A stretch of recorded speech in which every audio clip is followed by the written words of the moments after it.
नमस्कार, आप देख रहे हैं लोकोत्तर न्यूज़ और मैं हूं आपके साथ ऋतु सिंह। आइए बढ़ते हैं खबरों की ओर।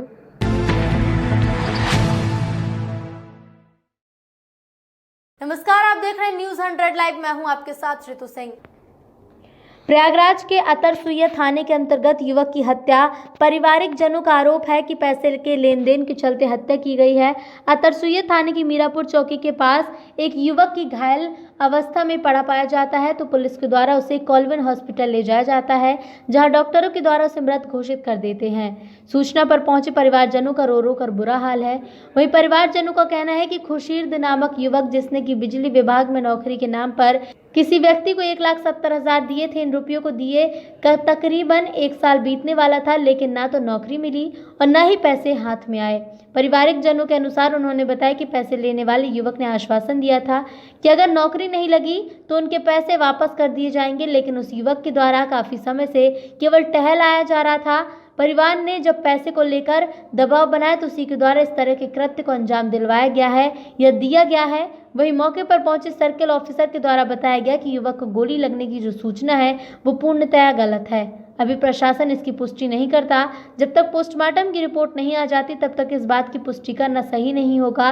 प्रशासन हर पहलू को ध्यान में रखकर जांच करेगा और जल्द से जल्द इस केस का खुलासा भी करेगा। सभी बिंदुओं पर जांच की जाएगी और अपराधियों को कड़ी से कड़ी सजा दी जाएगी। नौकरी लगवाने के लिए पैसा लिया गया था, वही भाई जो है दौड़ भाग कर रहे थे पैसा वापस करने के लिए। उसके बारे में कुछ मालूम नहीं चला कि क्या हुआ, कैसे हुआ। वो एक है कोई नौकरी लगवाने के लिए, फादर के तो दोस्त हैं, उन्होंने लगवाया था। अशफाक ने जो है एक लोगों से मिलाया था, उन्होंने जॉब लगवाने के लिए कहा था तो उन्होंने पैसा दिलवाया था, पैसा दे दिया था। करीब 1 साल होने वाला है। कितना रुपया लिया गया था? 1,70,000। किस नौकरी के लिए गया था? अरे वे बिजली विभाग में, तो उसकी वजह से मैं भी बहुत दौड़ा था। तो उसके वजह से इंटरव्यू सबके लिए बोला कि हाँ आज नहीं कल आ जाना, कल आ जाना, आज आना ना, रोज टहला रहे थे। तो उसके बाद नौकरी नहीं लगी, फिर हम लोग हट गए। हम लोग कहा जाने दो, फिर भाई जो है जाता रहा, भाई कहता था पैसा वापस दे दो, नौकरी नहीं लगेगी। तो हम लोग तो कभी वो घर पे रहता था, कभी नहीं रहता था, कभी यहाँ बुला के कभी वहाँ बुला के, ऐसे से भागा रहता था, इधर उधर भाई को बुलाता था। चंबल की 16 सीटों पर उपचुनाव होने वाला है, जिसकी वोटिंग आगामी 3 तारीख को होने वाली है, जिसके लिए सभी प्रत्याशी एड़ी चोटी का जोर लगा रहे हैं और उनके समर्थन में जनसभाएं करने वाले भी झोली फैलाकर वोट मांगने में कोई कसर नहीं छोड़ रहे। बुधवार 28 तारीख को गोरमी में संपन्न हुई सभा में कांग्रेस के प्रत्याशी हेमंत कटारे के समर्थन में उनकी विधवा मां ने सफेद साड़ी का वास्ता देकर बेटे के समर्थन में वोट मांगे, तो वहीं पर आचार्य प्रमोद कृष्णन भी कांग्रेस के समर्थन में झोली फैलाकर वोट मांगने में पीछे नहीं रहे। उन्होंने आधार के रूप में अत्याचार के खिलाफ आवाज उठाने के लिए, लोकतंत्र को बचाने के लिए, अन्याय, अत्याचार, अनाचार को समाप्त करने के लिए महाभारत में द्रौपदी के साथ हुए चीरहरण की भी याद दिलाई। वहीं हेमंत कटारे ने पुराने बयान को दोहराते हुए कहा कि वो रेत माफियाओं को और विरोधियों को तेल लगाने नहीं जाएंगे, ना ही उन्हें मनाने जाएंगे, वो तो जनता को तेल लगाएंगे। और उन्होंने कहा कि यदि मैं चुनाव जीता तो एक मुट्ठी रेत भी नहीं उठा पाएगा माफिया। वहीं सचिन पायलट ने अपने प्रिय दोस्त सिंधिया के खिलाफ एक शब्द नहीं बोला। वहीं शिवराज सरकार और मोदी सरकार पर हमलावर रहे किसानों के ऊपर हुए अत्याचार का जिक्र करते हुए मंदसौर के गोलीकांड को अन्याय बताया और कहा कि शिवराज सरकार आज तक दोषियों पर कार्रवाई नहीं कर पाई और क्या जनता को न्याय दिला पाएंगे मुख्यमंत्री। कांग्रेस के समर्थन में पूर्व उप मुख्यमंत्री सचिन पायलट की सभा में हजारों की तादाद में जनता पहुंची, लेकिन वहीं पूर्व मुख्यमंत्री उमा भारती की भाजपा के समर्थन में होने वाली सभा में भीड़ का टोटा पड़ गया और वहां पर कुर्सियां खाली पड़ी रहीं। अब आगामी 3 तारीख को होने वाले उपचुनाव में जनता जीत का ताज किसके सर पर रखेगी, ये तो वक्त ही बताएगा। तो आप भी अपराधी कहलाए जाएंगे, ये फैसला आपको करना है। बड़ी मजेदार बात है कि वोट आपने दिया, सपोर्ट आपने दी, विधायक आपने बनाया, बनकर के भोपाल पहुंचा और बिकने बंगलौर चला गया। अरे नालायक, अगर बिकना ही था तो यहीं बिक जाता। यहां भी नहीं बिकना मंजूर था, भोपाल में बिक जाता। भोपाल नहीं बिकना चाहता था, ग्वालियर में बिक जाता, दिल्ली में बिक जाता, बेंगलोर गया बिकने को।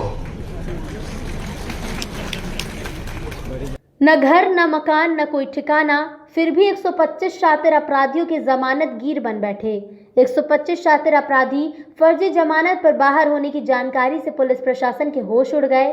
ऐसे जमानत कराने वाले गिरोह की तलाश में पुलिस ने छानबीन शुरू कर दी है, जिन पर एफआईआर दर्ज कर कड़ी कार्रवाई की जाएगी। ये गिरोह कचहरी से आरटीओ तक फैला हुआ है, जिसमें विभागीय कर्मचारियों की मिलीभगत होने की बात भी सामने आ रही है। आपको बता दें कि कचहरी आरटीओ तक एक ऐसा गिरोह काम कर रहा है जो फर्जी जमानत लगाकर और उनका वेरिफिकेशन कराकर अपराधियों को जेल से बाहर ला रहे हैं, जो समाज के लिए खतरा है।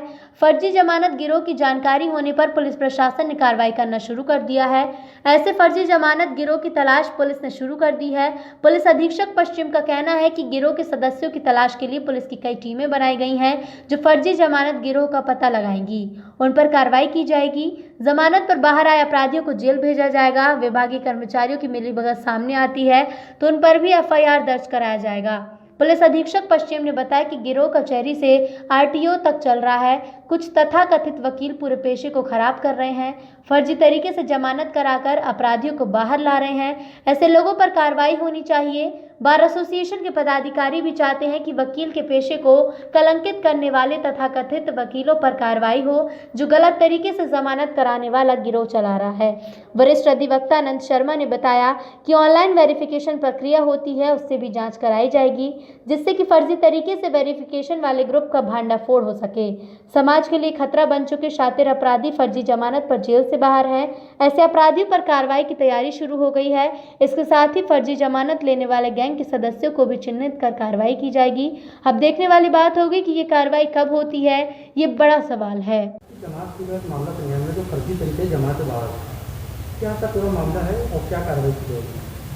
इस तरह के फर्जी जमानतदारों की कुछ सूचनाएं प्राप्त हो रही थी और जमानतदारों का सत्यापन विस्तृत रूप से करवाया गया है, जिसमें 100 से अधिक कुछ जमानतदार जो हैं वो संदिग्ध पाए गए हैं। इस संबंध में जेडी प्रोसिक्यूशन को चिट्ठी लिख के उनको अवगत कराया गया है और उनसे सूचना मांगी गई है। इस संबंध में जो आगे सूचना और जानकारी प्राप्त होती है उसके आधार पर आगे कार्रवाई की जाएगी। सर, कोई अभी तक की कोई मामला संज्ञान में आया है या कोई एफआईआर दर्ज कराई है? हमने डिटेल में मुकदमावार और इस तरह के लोगों की जो सूचनाएं हैं जेडी प्रोसिक्यूशन के साथ शेयर की हैं और उसके आधार पे वो अपनी जांच के आधार पे जो सूचना उपलब्ध कराएंगे उसके आधार पे आगे कार्रवाई की जाएगी। सर, इस पर कोई ऐसा गिरोह जो अभी तक संज्ञान में आया हो, चाहे कचहरी जुड़ा हो या आर्थिक जुड़ा हो, ऐसा कुछ आपके संज्ञान में? इस संबंध में जांच कराई जा रही है। जांच में जो तथ्य सामने आएंगे उसके आधार पर आगे कार्रवाई की जाएगी।